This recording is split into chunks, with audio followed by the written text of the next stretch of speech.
So a few years ago, my partner Ellie interviewed a whole bunch of therapists and therapy clients about the resources and practices that they'd recommend for mental health support.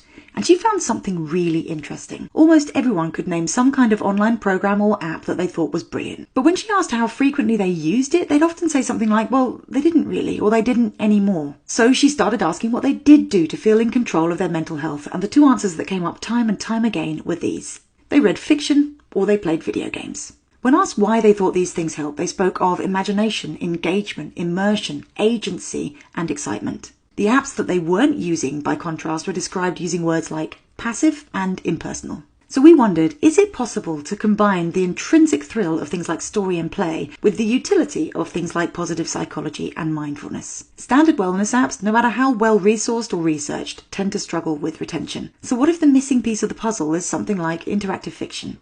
A combination of story and game. Fast forward 4 years, 7,000 beta testers, various grants and research studies, and a whole load of hair pulling and tooth grinding, and Betwixt is finally launching on the iOS and Android app stores today. We are beyond excited for what could lie ahead, and if you've been part of the journey so far, then thank you so much for your support. If you haven't yet, then welcome.